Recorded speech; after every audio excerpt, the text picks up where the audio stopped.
Life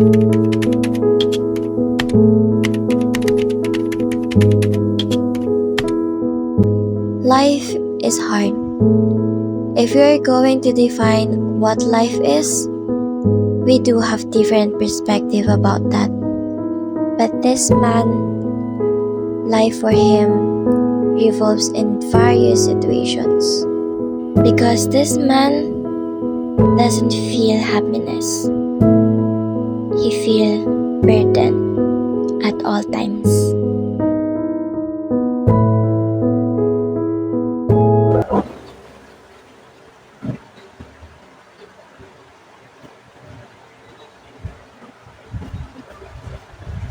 Welcome po. What's up? Welcome po. Hi, Jennifer. Hi, Lisa. I'm Angelica po, and I am your counselor for today. We do have tissue and water and set the basic snacks po whenever you want. Okay po.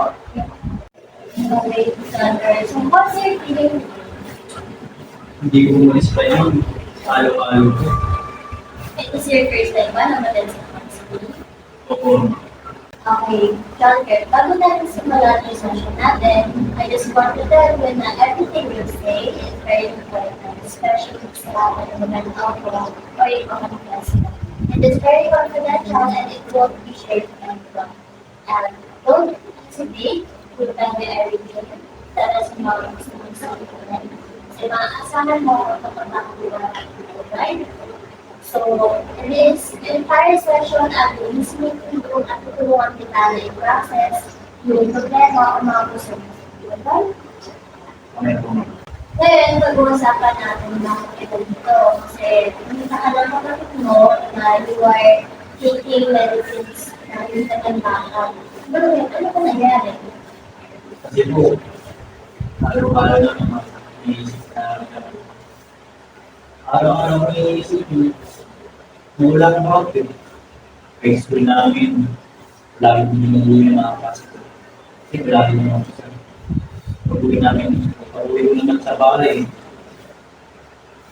Pressure ng papa ko narinig. Hindi naman nang matawang kung sa kung ano. Hindi niya alam na binubuwi ko kaya. Narinig ko ako ma'am. Hindi ko kumakatuloy yung mission ko. Para bang laging kulang yung pinibigay at pinapakita ko sa mga tao. Kaya matuto ako sa pag-inom ng medicine at hindi ko na po kumatuloy at pinamot ako. Ano nararamdaman na ginagawa ko sa sitwasyon? Hindi po ako mapakalit. Balisa ako dati sa tuwing naalala ko yung sa'yo na nabili. Sumakalitin ko mula ko. Tapos bigla ako na meron ko kayo. Naiintindihan ka, okay? Kasi kita ko na you're putting much pressure on yourself, especially sa surroundings and environment na Oo lang. Sobra-sobra rin nararamdaman ko. Wala po akong pagsabihan. Kaya sa mga kapatid ko, lagi ko sinasali kasi nararamdaman ko na pagbilan ako sa kanila. At ako kung nagsasabi ng problema. thank you for telling me everything and thank you for coming here. So sana nakasabi ka ako sa sarili mo. Tapos nakawag ko with your content para mapasok sa is that okay with you? Since when you feel depressed? Matagal na buhay ko, no? Simula ko nung... Hindi. Simula ko yung first year. So ngayon, parang na. Pero ito pa rin yung pinagdaan na nararamdaman. As you have mentioned earlier, never tell your problems and your concerns sa friends mo and sa family mo. Oo. Kasi hindi nila naman nila may nararamdaman ko. So, we are going to work out sa lalo sa akin kasi isa sa problems or concerns ko. Firstly is your guidance sa school and isa ka sa pinagdadaanan ko within yourself at sa environment mo. Secondly is yung sa mother mo na nag-advise ka na sa reputation of her good sa'yo, especially sa kanilang na gusto na nag-advise sa'yo. And daily is nag-take mo ng medicine and ilaman. What's your relationship with your father and sa mga siblings mo? Dahil nabanggit mo nga kanina na nagpupag-compare sa'yo yung father mo, especially sa academics at sa mga kapatid mo, hindi ka rin sa akin. Kaya siguro ito ako dahil nawalan mo ng mga yung papa mo naman. Ako ang inaasahan na makapagtapos dahil hindi na natin makapagtapos. Kaya lahat ng higis ko, sinusubaybayan niya kahit sa maliit na bagay, hindi mo sinasabi sa akin. How I see why your emotions seems overflowing dahil laging sa mga pinagdaraanan mo in life.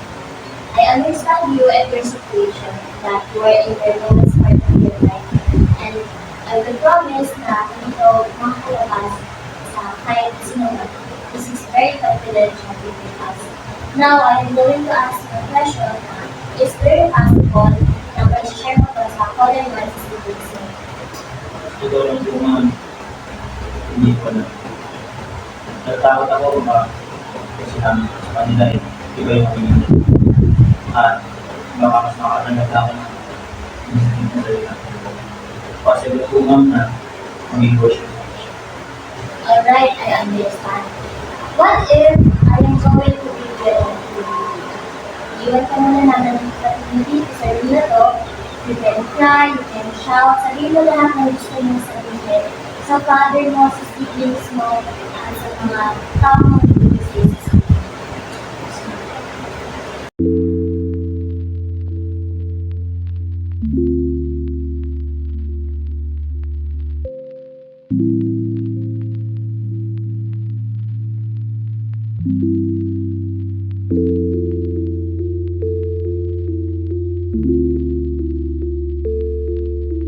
So, after what happened at sa activity na pinagawa ko sila, ano yung nararamdaman mo? Ito lang man, narinig pa, medyo gumaling nararamdaman ko yun. Nasabi ako, naiyak ko, hindi lahat ng dapat nararamdaman. Dahil sa mga kanina. So, dahil sa nangyari, it's possible ba na ma-offer mo siya sa father mo, sa siblings mo, yung dalawa bigyan lang siya kayo ng dalawa lang.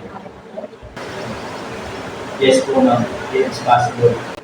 Okay, right. So, sa question na to, just very quickly outline sa mga suggestions, events na gusto mo sabihin natin yan at gagawa ka naman para mag-process pa lalo yung feeling mo at huwag natin ka na rush dahil step by step lang yan, process by process na alright? Don't forget, this session na 5 after this. I just keep it. Okay?